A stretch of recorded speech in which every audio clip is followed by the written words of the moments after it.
I call it a dog's cradle.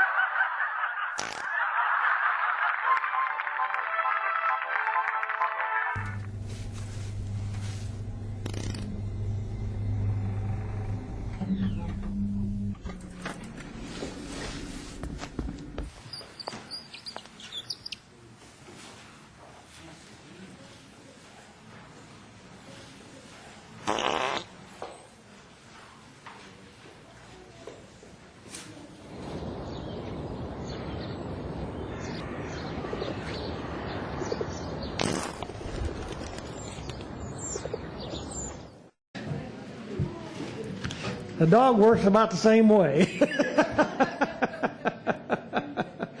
So how many fathers do we have with us here today? All right, good, good. All right, awesome. Well, thank you for being with us, and happy Father's Day. I'll tell you what, 2014.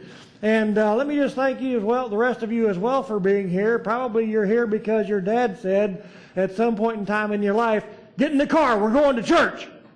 Right? So happy Father's Day to you all as well. We're just glad that you're with us today.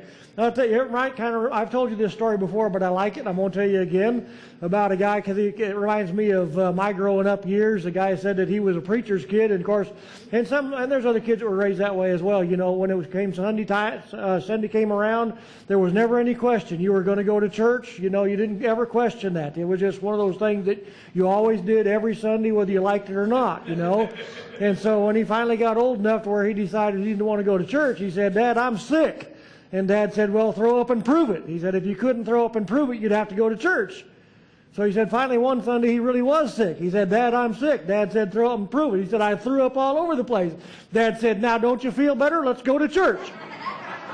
You know, so, you know, I don't know what that's like. I'll tell you what.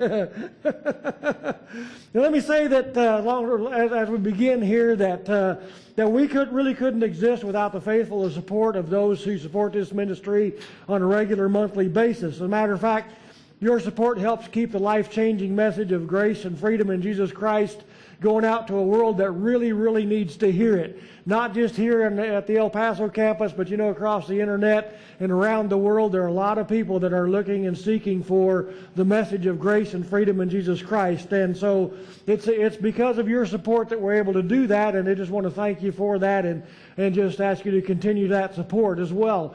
And thank you in advance for the support that you do give in prayers and in finances as well. So today I want to talk to you about a really important topic.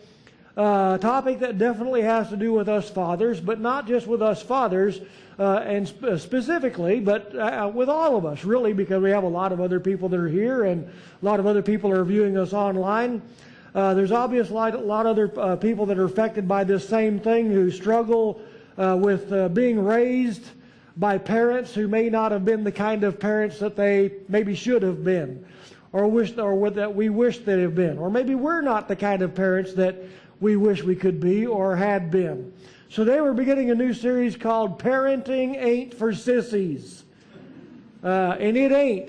Parenting ain't for sissies. And in this series we're going to be talking about what it means to be called dad, what it means to be called mom. In other words, we're going to be talking about the responsibilities and privileges that are involved in raising kids. But if you don't have kids, that's okay.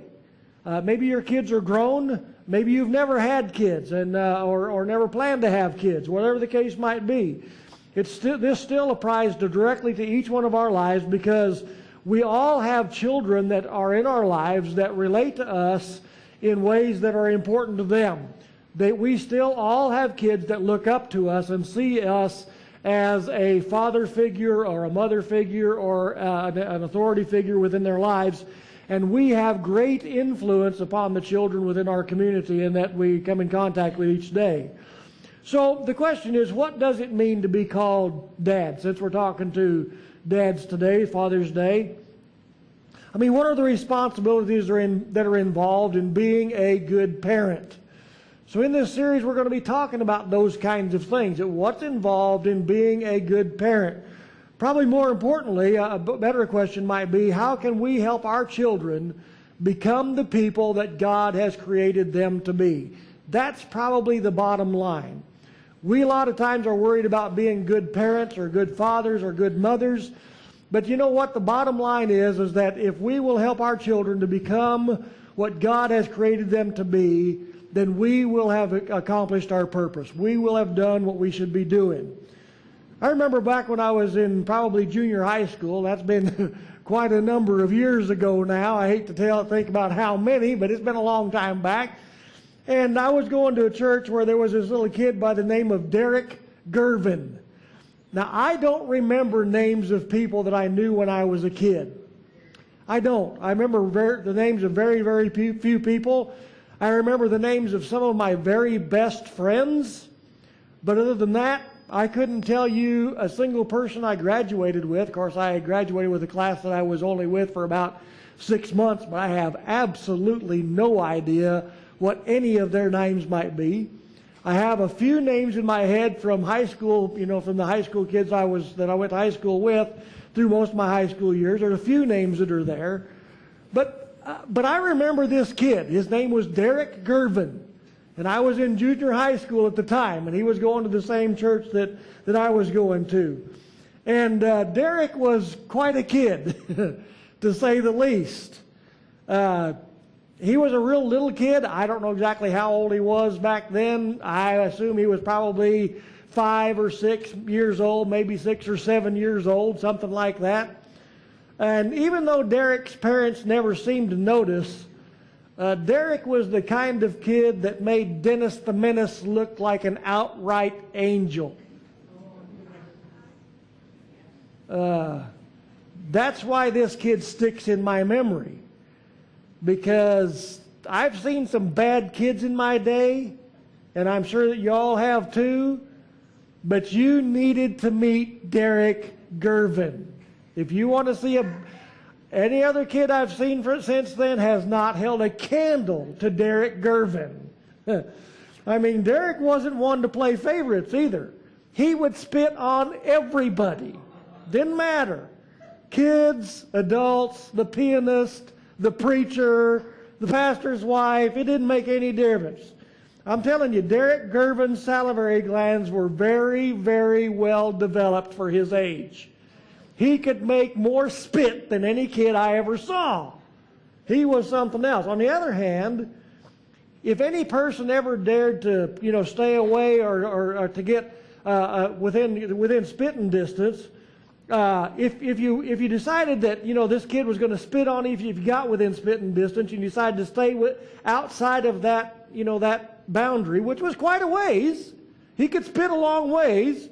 If you'd stayed outside of that boundary line, then he'd throw a rock at you, or even if you got within spitting distance and he decided not to spit on you, he'd kick you, or he'd bite you, or he'd hit you in the crotch, or whatever was handy. I mean, he had a whole gamut of things that he could do to hurt you, or to spit on you, or to throw something on you, or to throw something at you, whatever. Stand in the parking lot. He'd throw a rock at you. Didn't matter. But the only exception to the kicking and biting and hitting treatment was like I said, the rock throwing. If you were able to stay outside of that realm, then it didn't matter. He could still throw a rock clear across the parking lot and bing you. He was a rotten kid. Now, it was during those years, I tell you that to tell you that within my own mind, even as a junior high school kid, when I looked at him, I decided, you know what? My kids, if I ever have kids, they will never grow up to be like Gervin. I will not be the kind of parent that Gervin's parents were, because I didn't want to have those kind of kids. I tried really, really hard. Once I did have kids, which in later years, I did have kids, and I've got a couple of kids of my own. They're grown now. One's 31 and 33 or 32 and whatever they are. They're up in there anyhow, in their early 30s. And, I did follow through with my original plan of trying very hard to keep my children from ever being anything like Gervin. And I also tried just as hard to avoid being the kind of parent that Gervin's parents must have been, or seemed to have been. And I got to tell you, it worked. I have perfect kids. Why are you laughing? I'm serious. No, I'm just kidding. No. Yeah, I know we all have perfect kids. Yeah, in our eyes, all our kids are perfect, you know. So when it comes to, children without boundaries, how many of you know that Derek Gervin's parents were probably as much or more at fault than what he was? Yeah, he was just allowed to get away with what he wanted to, and his parents never seemed to notice. It didn't matter what he did. They were always looking the other direction, those kinds of things. And so, it kind of gave me the idea that parents have a lot of influence in their kids' lives. And I think they're supposed to. I don't think you're supposed to just let your kids grow up to be little hell raisers. Like, I always wondered, I wonder if Derek Gervin is in the penitentiary today. I don't know if he ever changed his ways or not. I really don't know. Lost contact with him right after that, and gladly so. I was glad to be away from that kid, I'm telling you. But it takes guts to be a parent, doesn't it? Parenting ain't for sissies. It takes a lot of guts to be a parent. Now that both of my children are grown, I can tell you from an experienced, quote-unquote, parental perspective, that even though I did my very best at raising my kids the best way I knew how, I'll be the first to admit that I was far from being the perfect parent, And I think all of us would probably agree with that. We as hard as we try and everything that we can do, we still fail. There's still things that we can learn. There's still things we could have done different. But the fact is, most of the knowledge which we as parents use in raising our children, the reason that we raise our children the way we do, more often than not, comes from the way we were raised as kids. There were things that my parents did that I didn't like, and I thought, well, I would never do that to my kids, that I had promised myself that I would never tell my kids, because I said so. And I think you all know how that turned out. Because even though we promise ourselves that we'll never tell our kids that, we end up doing it anyway for some reason. Kids just draw that out of their parents somehow, and it's not my fault. It's their fault. And so we all know that it takes a lot of doing to be a good parent. And so from an experienced parental perspective, I know that it's really difficult. And so most of the raising that we do with our kids comes directly from how we were raised, how our parents raised us. That's what we use to raise our children, even though we may try not to, unless we really break that cycle. Honestly, seriously break that cycle, we probably will end up doing the same thing our parents did. So the methods our parents used to discipline us, or both good and bad for discipline or instruction or training or whatever it was, are the same general methods that we'll usually end up using on our children as well. And so how many of you would say that you were the perfect parent? Anybody here admit to being a perfect parent? Well, probably not. I'm glad to see that. That makes me feel a lot better. I'm sorry? I was close. You were really close. You were the closest? Okay. Well, I feel a lot better because I know I wasn't a perfect parent either, Now, it's interesting to know that Jesus' parents also struggled with trying to raise him. You would think that if you had a perfect child, that would be, it'd be a piece of cake, right? Well, we find that that's not the case, because in their efforts to allow Jesus to be the person he was and to do the things God had created him to be and to do, they struggled with that as well, because he was out about his father's business, he said, and yet his parents were scolding him because he didn't come home on time, right? So it still was a struggle even for a parent who had, the only parents who ever existed who had the perfect child. So today I want to give you just really quickly about 3 basic tools that you can use to help your children and your grandchildren, or even the Derek Gervins in your life, and maybe the Derek Gervins that lives next door to you or wherever, to help them to be and to become the person that God has created them to be. Let me just give you 2 or 3 things. And as we begin, then, I want to just tell you that it's never too late. It's never too late to start. Even if your children are already grown, Even if you don't have children at home anymore, it's never too late to begin with ourselves, to become what God has God has created us to be. And as we do that, then we also are able to help others to become all that God has created them to be. So the first thing I want you to see is that every child is a unique personality. I think we know that kind of in our minds, but I'm not sure how far it gets from there. Every person, every individual, every child is a unique personality, totally different from every other person. When my first child was born, a girl, her name is Heather, and when she was born, I just couldn't believe how tiny and how perfect that she was, you know. Some of you have had kids, you can kind of maybe be able to relate to that. It was absolutely amazing to me that she actually recognized my voice on the very day that she was born, you know. It just blew me away that when I called her name, she looked my direction, you know, on the very same day she was born. But you know what? Raising my first child was a pretty big struggle as well. Those of you who raised kids, you know that the first child can really be a struggle.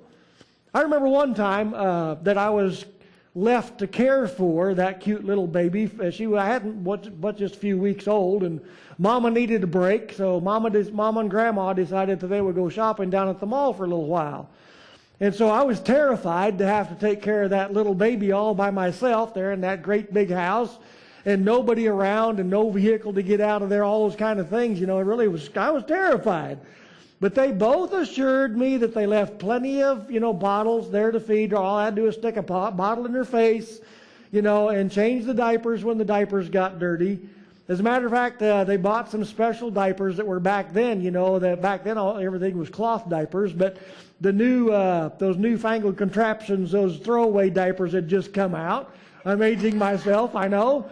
And as a matter of fact, they just had some new ones that had little pictures on the outside, and when they got wet, the pictures go away.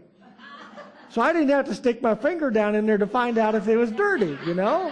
It was great, I'm telling you. So I thought, I got this handled. Stick a bottle in her face when she cries, change a diaper when it gets wet, I'm good. 2.5 weeks later, when they came back from the mall,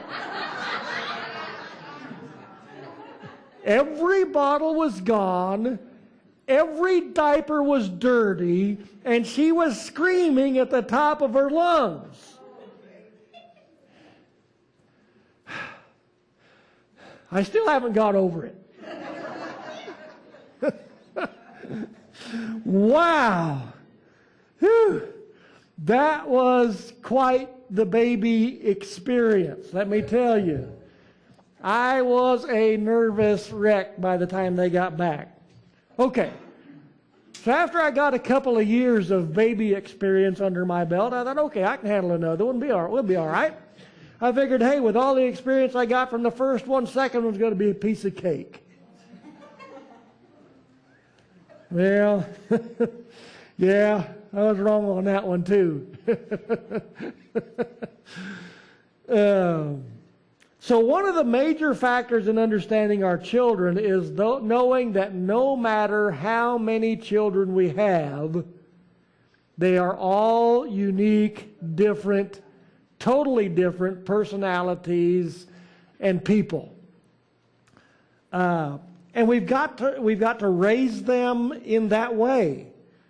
They must be raised up and cared for as totally unique and different individuals in a specific, unique way that is designed for them.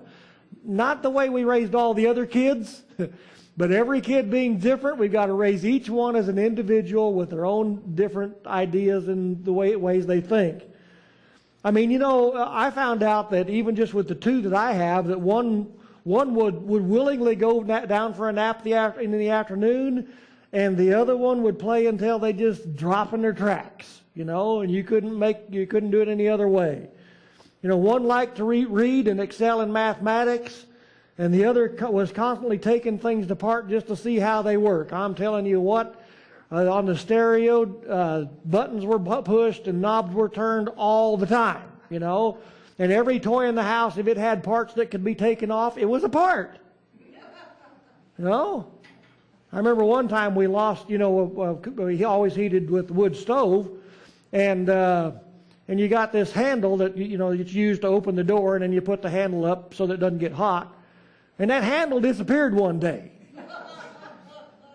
And I tell you what, we searched the house over for that. I tell you what, it was several weeks later, maybe longer than that, that handle was found inside of one of the toys. Now, I know who did it, but I was so glad to get the handle back, I didn't care anymore, Wow. But, and one of the kids spoke in full sentences by the time they were a year old, and the other one, the second child, did nothing but squeak and grunt until he was 2.5. I think part of that had to do is because his older sister was always talking for him. He go, he wants this, So all he had to do was grunt and squeak. He'd tell us what he wanted. Sure enough, that was it. I don't know how she understood his language, but she did. So what I'm trying to tell you is that each child must be related to differently. We must tailor the form of discipline and correction that needs to be applied to the specific needs and the personality of each individual child. Now, obviously, Derek Gervin required a lot more discipline than some other kids. Well, maybe not. He just didn't get any discipline, I think is probably what the problem was. So check out what the psalmist says in Psalm chapter 139, verse 16. He says, your eyes have seen my unformed substance, I can say that word, and in your book were written all the days that were ordained for me, when as yet there was not one of them. Now I want you to kind of ponder on that for a moment and kind of get that in your head, because what that is telling us there is that God knew who we were. He understood the uniqueness of you. He understands the uniqueness of every child long before there is any form to our bodies at all. Okay? Now that's important because it tells us that God knows who they are. We don't. God does. So He is the one who put us together. Every one of us is a unique created individual, specifically created by God to be who and what we are. And He alone is the one who knows who we really are. And that goes for our kids as well. That God alone is the one who knows who our children really are. We need to depend on Him then to understand them and to relate to them in the right way. Second thing I want you to know is that we need to constantly affirm our child's value. Constantly affirm your child's value, because it's our responsibility to instill within them that sense of value. Probably one of the best questions I can ask you is related to who you are as an individual in this world. I mean, how do you believe God sees you? I'm speaking to you, not about your kids. I'm speaking to you. How do you believe God sees you? What kind of thoughts do you believe God has toward you? Okay?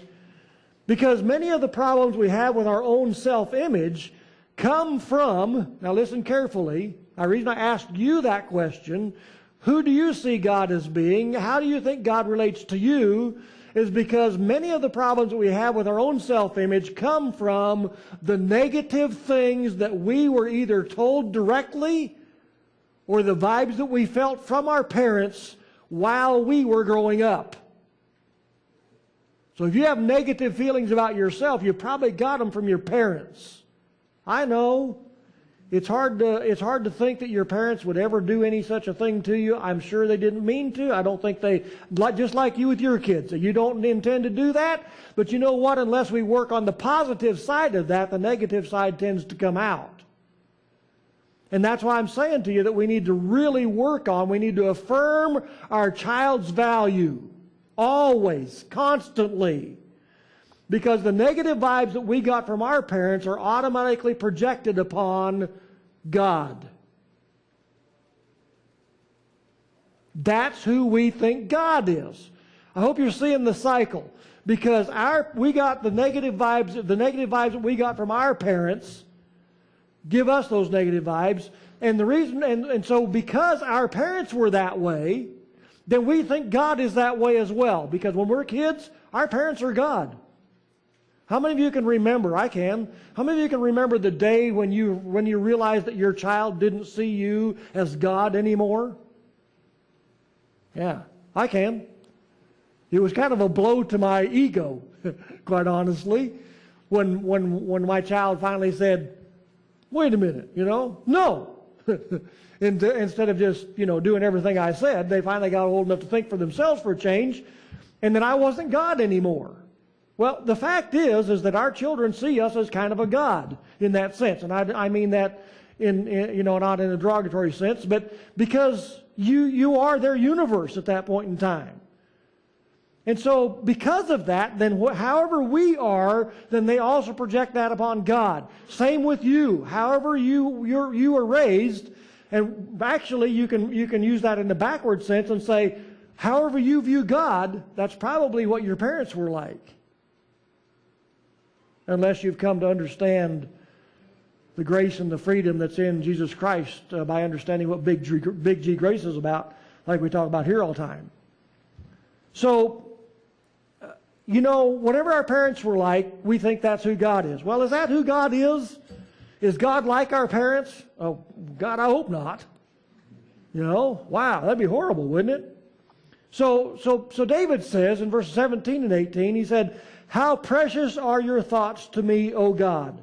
How vast is the sum of them! If I should count them, they would outnumber the sand. When I wake, I am still with you." In other words, he's saying, listen, God, this is who God is. This is who God is. God isn't like your parents. Whether your parents were very good parents or very bad parents makes no difference. God still is not like your parents. God is who He is, and He sees you as very precious in His sight, and His thoughts toward you are always good. Okay. To bring that around then, we need to constantly affirm our child's value. God is constantly affirming our value to us, and we need to constantly affirm our child's value to them. We need to take God's example here and project upon our child and say, listen, you are always of value, and treat them as such. Okay, last thing, and probably the best thing I can tell you today, is that the best thing you can do as a parent, the thing that will make more difference in your child's life than anything else, is for you to partner with God in bringing your child to Jesus Christ. I didn't say it's your responsibility and you have to do that. If you don't, you're a bad parent. I said, let's partner with God, because God wants your child to become a part of His family a whole lot worse than you do. I don't care how bad you want it. God wants your child to be a part of His family worse than you do. So let's partner with God then in helping our children to understand who God is. Maybe we need to help them understand that I'm not like God. That's a hard thing to say. But maybe we need to tell our children, you know what, I don't do things right all the time. I'm not the perfect parent, but God is. And He's the one you really need to come to know.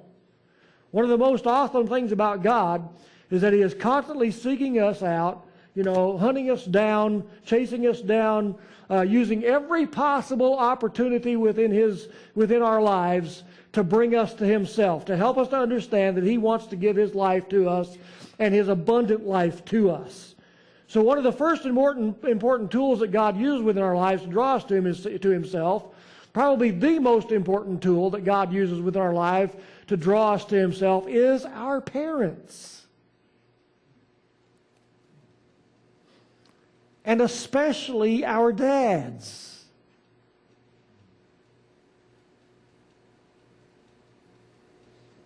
I won't bore you with the statistics, but it's been proven many times over that if dads go to church, if dad sees value in worshiping God and serving God and seeing God as who He from a godly perspective, from a big G grace perspective, then the kids will too. If dad decides that God isn't worth messing with, that God isn't anybody worth his time to go to church on Sunday or to be with other believers, to grow and to be fed, then they won't see that need either. Sure, mom can bring them while they're still young, and But Dad is the one who models what being a real man is supposed to be like. Dad is the one who models that. I kind of like that bumper sticker we see sometimes, that real men love Jesus. Yeah, you know what? The Lord is a warrior. And we can love, as men, we can love Jesus the warrior as well. To become the warrior that Jesus is to love Jesus. Real men love Jesus. And if you want to extend that, real men love Jesus the warrior. Because we are called to be warriors in God's kingdom. So maybe your dad wasn't the kind of dad he should have been. Maybe you're not the kind of dad you should be or wish you were, maybe if your kids are grown. But I can tell you one thing, and this is probably most important. If you will surrender your life to Jesus Christ today, you can be the warrior that God has created you to be. By surrendering our lives to Him, by allowing Him to live His life in and through us, we can become the warriors that God has created us to be. Because the Lord is a warrior, the Lord is His name. And we can be those kinds of warriors who literally stand between Satan and our children. Who literally help our children, cause our children to see that, listen, Jesus is a warrior. And we can stand strong on what Jesus teaches us about grace and about freedom and about standing in the freedom that God has, for which God has set us free. God's awesome, man, I'm telling you. And we can stand on that and be the warriors God has called us to be. And He will give you the wisdom and the strength to be the dad warrior that He has created you to be. So Lord bless you all. Amen. Give God a hand.